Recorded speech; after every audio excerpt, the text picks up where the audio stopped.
Parcel is very laser focused on real estate because it's the largest opportunity, and we think that we have like we have a nice lead and a nice moat with Parcel Labs, and we've made kind of a name for ourselves. What are the things that we want to like? How do we expand, or how does Parcel expand? More markets, more tradable markets, specifically global markets, so like developed Asia, Australia, Canada, Central Europe. Like those are on the roadmap for sure. Something that we get asked about fairly often is like, is this just residential or is it commercial? Do you guys track rents? Those are all indices that could be productized, right? People could have a very keen interest in trading rent prices specifically, or trading commercial real estate square footage. And so those are like super natural, I wouldn't say they're like super near term, but maybe on like a 12 to 24 month time frame. And if we can kind of shepherd that development, and then at the same time be progressively decentralizing such that kind of the user base has more say and control over the roadmap and direction of the protocol and has governance rights, I think that's like the utopia.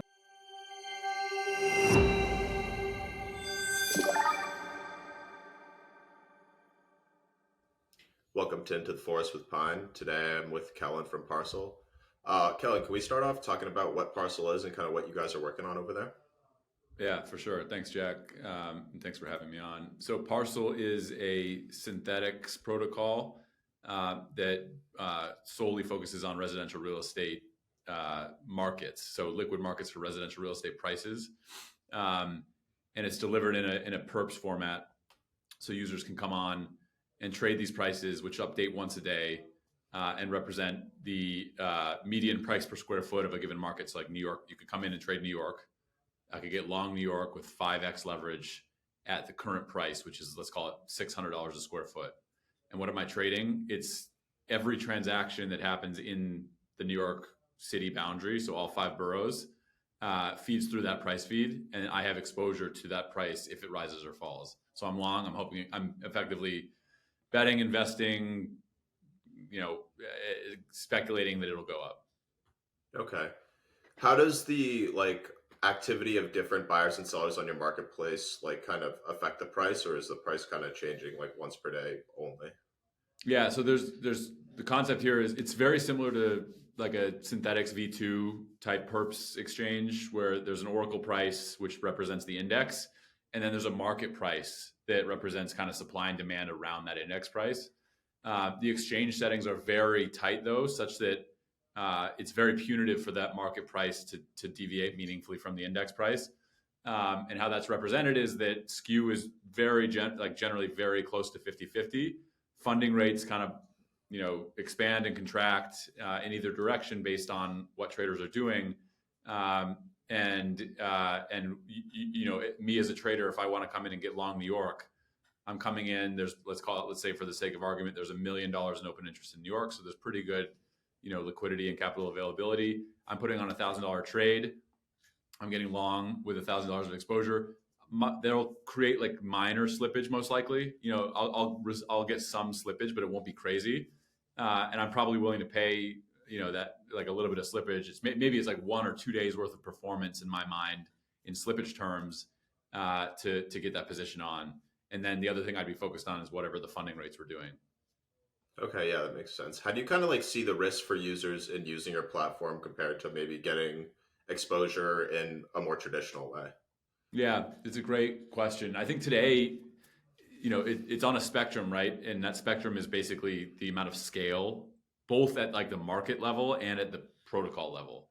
So today, Parcel is arguably still fairly subscale, but it's added a ton of scale over the past couple months. So because of that, users are subject to, things that like the example I just gave, where slippage might be larger than expected because the amount of, the size of the position that I want to put on relative to the total available liquidity is not, I'm making a big impact. Another thing would be like funding rates they run pretty tight, about the same kind of like funding rate math as you would see on like coin perps, which is a way higher volatility asset than real estate. And the intent is to create some exchange security and make sure that things are, everything's fully solvent and the protocol can scale. what that does is it requires traders to be pretty active in monitoring things like funding to make sure that they're not getting, severely punished by staying on the majority side of the trade. That's a big difference compared to like some traditional, avenues of getting exposure to real estate. Certainly, buying and holding a home, the primary barrier there is like it's just very capital intensive. I have to come up with a huge down payment, and then I have to go through the legal. It takes 3 months. There's big transaction costs. Like there's a whole bucket of stuff that sucks with that. Here, it requires more active management and monitoring your risk parameters very pretty closely, but it way lowers those marginal transaction costs and it's very liquid. So that you have immediate liquidity. You can come and go. You can get exposure as little as like 1 USDC. So it's just there's a lot of things that you just can't get anywhere else. But the risk is that you need to monitor your position very closely as a trader. As an LP, you need to monitor exchange health and exchange security pretty closely, which has been, knock on wood, fantastic to date. But future past performance is not indicative of future returns. So that's how I would frame it. Yeah, fair enough. So like, I guess the price per square foot in a given market has like some band of subjectivity. So how do you guys kind of calculate that, and like what data points do you guys put into like getting your prices for that? Yeah, it's a good question. The kind of the genesis of Parcel was to create the perpetuals exchange. We didn't know it would be a perp dex at the time, but like to create a marketplace, we were open to, as like the development team, we were open to plugging into a third party Oracle if there was one that we thought was sufficient and like institutional grade. We just couldn't find one. Like the best benchmark in the US at least is the Case-Shiller index. Most people should be familiar with Case-Shiller, or at least like they've probably seen it cited somewhere. Maybe they don't know it. And that is a index that's been around for 40, close to 50 years. And it tracks repeat sales. It updates 12 times a year, so once every month on a 2-month lag. So you're effectively trading government data. In our view, that wasn't a tradable product, right? So we realized very, very early on that the primary barrier here was a real-time data feed for residential real estate. And the big, kind of a bit of a leap we were making, which some people didn't really agree with us on, is that real estate does move in real time. Like these are every day, there's tens of thousands, hundreds of thousands of data points that reflect the new mark price for a given market, for a given, state, for a given country. And so we got to work. It kind of turned into a wholly owned, but in many ways independent entity called Parcel Labs. And Parcel Labs is the residential real estate data and analytics arm of like the broader Parcel. And what Parcel Labs does is it collects and aggregates and runs models on all of these residential real estate data sources. So you can think of like tax and county records, government data, ex-US, like some large metros around the world provide transaction data in pretty real time. And then, these third-party sources, which we would call like the aggregators, the digital aggregators. In the US, it's like, it's all the listing platforms, the main names you would know of, brokerages that have, good coverage of, like digital coverage of listings. And we ingest all that data and effectively run it through a model that is well explained in the Parcel Labs price feed white paper, which I'm happy to provide the link to you. I think you've seen it, Jack. But and it runs through just all of the kind of like the key parameters of the model itself and why it's different from something like a Case-Shiller, for example, and what allows it to be real time and representative. And the biggest thing is like, yes, there's always going to be some subjectivity, right? That you're creating a reference price. You need to people need to kind of generally agree that yours is among the best in class. And we've done a lot of work like benchmarking, primarily to the Case-Shiller index, but also to some other sources with very high R-squared, very high correlation coefficients that effectively kind of endorses this data as being, among the most high quality and representative that there is. And then ultimately, are people willing to put their money behind it and use it on the trading platform? That's the biggest endorsement, right? Because that means that they believe in it. So. Yeah, that's actually really cool. I didn't know that that's how you guys kind of derive that price feed. So like for perpetual markets, you guys can kind of choose almost like any real world asset to do. So like, why did you guys decide that like real estate by the square foot was kind of a good market to go after, and like kind of what led you down that path? Yeah, yeah, you're exactly right. The blockchain architecture and thereby the front end could anything that has an index price and could get put through an oracle could be tradable. We've always kind of argued that. Why did we choose real estate? Largest asset class in the world in dollar terms. The typically for the average person, the largest either expense through if they're a renter or asset and liability on their balance sheet if they're a homeowner. Um, and everyone has a relationship with it, right? Like you have to live somewhere. You probably grew up somewhere. Maybe it's the same place, maybe it's somewhere else. You visited places that you like. You have a view on markets and cities and the real estate they're in. So very marketable product to the widest group of people.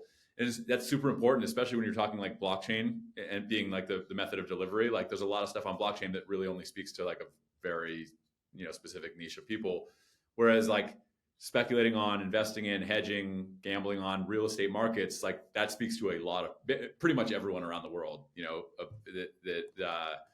that has a internet connection. So that was why we chose real estate. And fundamentally, or like the genesis story is myself and Trevor, two of the three co-founders, we worked at a hedge fund, and in like the COVID time frame, we were trading tech stocks and running market neutral. So we had longs, we had shorts, and we were looking at like what was happening with COVID and the fact that everyone could work from home. And we thought that there would be some like structural ramifications of that. We just wanted to get long Miami and short New York. And there was no way to do it. Like that trade, unlevered is up, I think like 75% based on Parcel Labs data over 3 years. So if you levered that up, you're up hundreds and hundreds of percent in an asset that's very low volatility. That's like a career trade for a lot of people. So the fact that there was no way to do it means that we didn't even get the trade on, which sucks. So we decided to build it, and like here we are. That's pretty cool. So when you guys are thinking about like your target market, are you guys kind of, or at least in these early stages, are you trying to get like people who would be traditionally investing in real estate coming onto the blockchain, or are you getting people? Are you kind of looking at getting blockchain native people to kind of get onto your app and start kind of investing in real estate maybe for the first time? Yeah, also a really good question. Sorry, I just hit the table, so the video is shaking. But it's both, right? Like there's different answers depending on what your time frame is, or like which time series you're thinking of. Like over the next 12 months, it's absolutely both. You have to meet people where they are, right? This product is built on Solana. It requires you to have some assets on chain, to be familiar with using a self-custody wallet and interacting with a decentralized application. Over the intermediate term, I think it probably skews more towards bringing people from outside that ecosystem onto it and really being an on-ramp at the product level or product layer for net new users of blockchain technology, because this product speaks to them. It's like, here's something that we think of all of the things available today resonates with the most people that are probably not here already, because it's a concept that's very simple to understand. I can get long exposure or short exposure to these real estate markets. I just have to put some money on Solana's blockchain to do it. Okay, that's something that could get me on there. And then on like even longer, like what's the grand vision here? I think like ultimately, if this is successful, the largest dollar volume in terms of users or money flowing through the system will be institutions. So some of the largest institutions in the world have pretty substantial exposure to real estate, residential real estate, in terms of like within their portfolio mix. And more of them are actually trading real estate like more actively. There's a lot of large institutions, hedge funds, asset managers that have kind of popped up these single family home buying operations, and they need to optimize their risk. So here's a product that can allow them to do that. They can hedge, get exposure to in between re-optimizing their portfolio. They can build synthetic portfolios on like a square foot basis. It's like a liquid market for them that I think would have a lot of utility. And then I'll end on this, like the 10-year. So let's say like that's in the 5-year time frame, and like the 10+ year time frame, I would expect to see if we're right and this is a mega product, the spot to converge with the synthetic, right? So like a lot of people are working on tokenization. Can you imagine if you could deliver spot tokenized properties in some of these cities or metros against your synthetic, perps future, that could be pretty cool. And then you have like a vertical ecosystem that's like fully digitized real estate, which is, as we said, the largest asset class in the world. I think that's like that's the blue sky scenario. Well, hopefully that's where we end up going. Um, Agreed. How do you guys kind of see, at least in the like current stages, how do you see people using your perpetuals? Do you see them making like short-term trades, or you see them holding long-term exposure? Kind of like how have people been using your platform so far? Yeah, I've been very interested in this, and you can really only, it's a decentralized application, right? So that there's like, in some ways, it's a bit of a one-way or a two-way mirror, whatever. There's like not full transparency. We don't have the keys to everything, but of what we can see, it's very diverse. The utility, the use cases and how people are using the product. Some are just kind of whipping it around, swing trading and taking and tilting. Right, they'll tilt long, they'll tilt short. They don't really care about being market neutral, which is like that's how my brain works as someone who used to work at a hedge fund. Others are we've talked with some people that have exposure to on the ground properties in some of these places, right? Whether it's directly or indirectly, and they see this product as a hedge. And I actually think that over time, that is the most attractive kind of use case here. It's like there's no way to hedge your residential real estate. There's just no other way to do it. And this is like a very natural, obvious way. Say I'm a homeowner let's, for the sake of argument, say I have like a flat in London, right? I'm very long that one property on that one street in that one building in that neighborhood, whatever. So I have a lot of idiosyncratic exposure. I also might do a renovation, right? Maybe I'm going to add like a new bathroom or something, and like that's going to add idiosyncratic value. But I don't really want to have exposure to like the metro London prices, right? I think that they've gone up a lot. The economy is shifting. Like maybe, who knows what's going to happen. What I would do is I'd probably put on like a 5x levered short, that would cover maybe 5 to 10 to 20% of the cash value of my property. And that way I can like lock in and kind of protect myself from these like these systemic shifts and isolate my idiosyncratic risk, which ultimately is really what I care most about, especially if I'm doing like home improvements or, I think that I live on the nicest block or something, those sorts of things. So but for now, it's much more like, just pulling it back to today. The speculation use case is clearly the one that's resonating most with people. And I think that that'll remain the case for like the near term. And for some of these like real world utility use cases, like the hedging one, it'll take a little bit longer, but I think they'll become the dominant driver of volume over time. Yeah, that makes sense. How are you guys generating revenue currently, or like how does your fee structure work? Yeah, good question. So Parcel, the development company, is kind of like it sits on top, and it effectively develops the software that goes into the protocol. It kind of manages the marketing engine and the support and all these things, and the front end obviously maintains the front end. And then Parcel Labs, which I discussed, is another entity that sits under that umbrella, and that's a residential real estate data and analytics provider. Parcel Labs provide the primary user of Parcel Labs data today is the Parcel protocol, but there's also other third-party users of the data that have commercial relationships with Parcel Labs. So that's one way of revenue generation, is through Parcel Labs, through the data provider layer. And then the protocol itself takes a transaction fee, a very small one. It depends which side of the trade you're on. There's a maker-taker fee, and then the 70% of the fees go to the LP pool. The remainder sits with the protocol, and it's just kind of accrues to like a protocol wallet, and I think someone ran the numbers, and it's like a few SOL a day, right, that are accruing to that wallet. Over time, if we're right and the blue sky scenario plays out, that'll probably end up being like a lot of fees getting created. But today it's fairly small. But those are the two primary revenue drivers. Does that make sense, Jack? Yeah. So one thing you guys are doing is like a points program, and programs have been popping up like all over the place on Solana right now.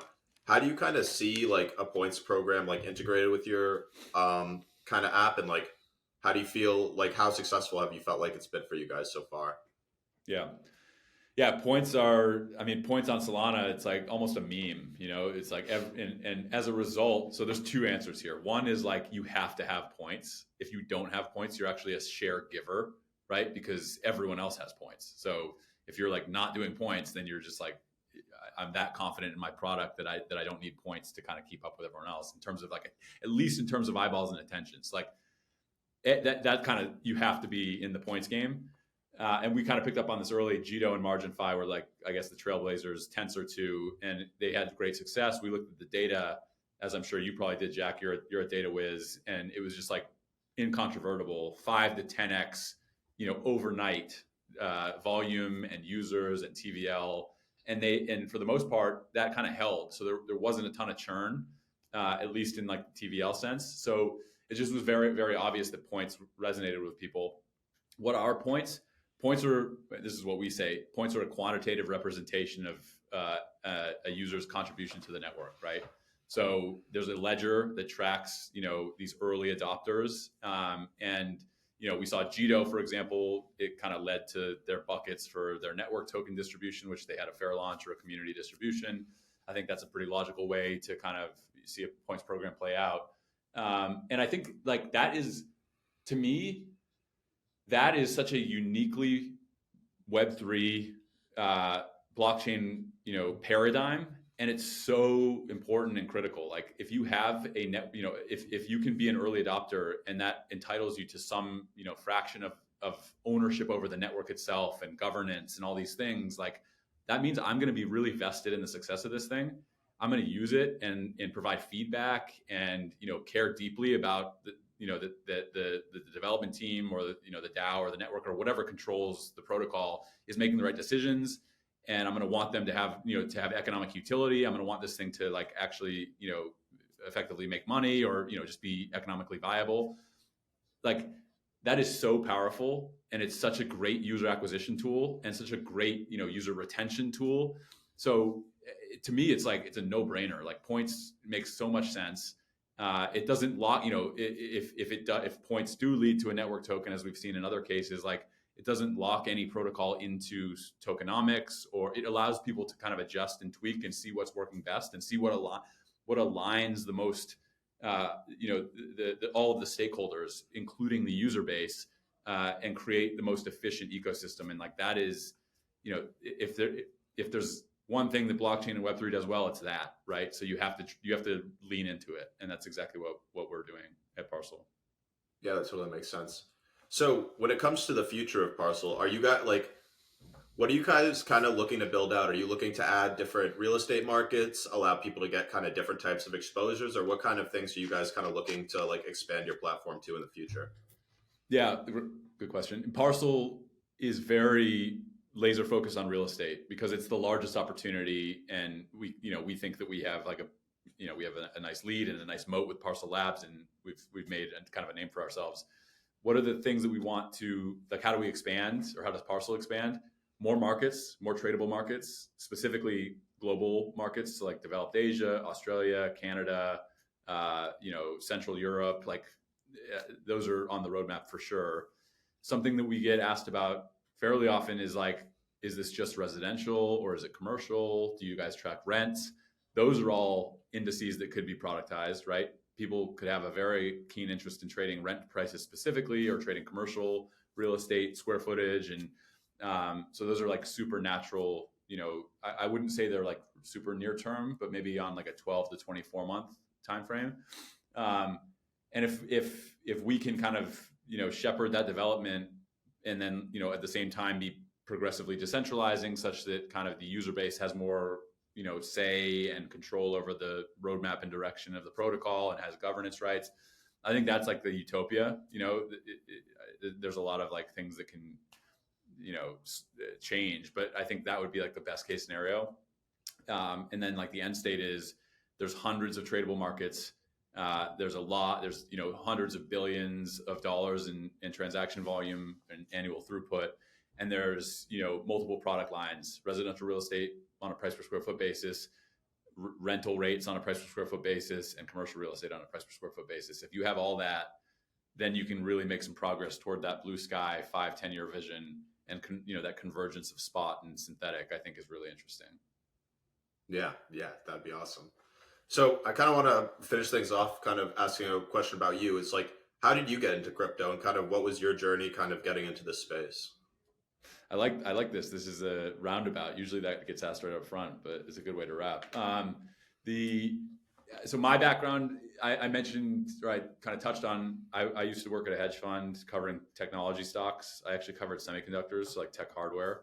And that's really what I did for most of my career. Before the hedge fund, I was at a global investment bank doing equity research, also covering semiconductors. And then before that, like right out of college or university, I was tearing apart phones like iPhones and Samsung Galaxies and identifying the chips. So how did I get into to crypto? Well, I'm a trader, certainly in like the latter stages of my career before co-founding Parcel. B, I was always in kind of tech, and by way of semiconductors, I actually had to like do a deep dive in the 2017 timeframe to understand the impact that all of these coins and mining, specifically around proof of work, was having on chip demand. So GPUs, CPUs, and ASICs. That kind of like sunk the hook in, and the more I learned, the more I realized that there was, kind of like a secular shift here, and that what was possible with this technology was pretty massive, and it could really like shift the center, the center of gravity in all sorts of different financial applications. And I think that's what we're seeing today is like maybe we're in like the second or third inning of that shift, and it looks like it's going to be a pretty solid game to watch. Like there's going to be some real shifts in value. And I think Parcel is one application that for some people can really make it click. It's like, hey, largest asset class in the world, very illiquid. The amount of like dead weight loss and costs, unreclaimable costs, and just these things that, effectively like a leech of, or just like a value creep, or I don't know what's the right word, but you just like, there's a lot of money that could be saved by having more efficiency and leveraging technology better in this asset class. And Parcel is a great example of one way to do that. And I think we'll see more and more of those, very useful real world use cases that will like really establish for people that crypto and blockchain technology has like a pretty significant future. So that I gave you my background, and then I kind of rambled on about, up to the present. But that's what I started kind of conceptualizing in the 2017-18 timeframe, and it made it a lot easier for me to make the jump from a somewhat comfortable career, hedge fund, a little stressful, but I didn't really have to change, try something crazy, but I wanted to, and I understood the promise of the technology, and it just made total sense to try this idea on the blockchain. That's awesome. Thank you for coming on. Thank you, Jack. Thanks for having me. Appreciate it. And great job with the dashboard. Check out Jack's dashboard. He created a cool Parcel V3 dashboard. Appreciate it.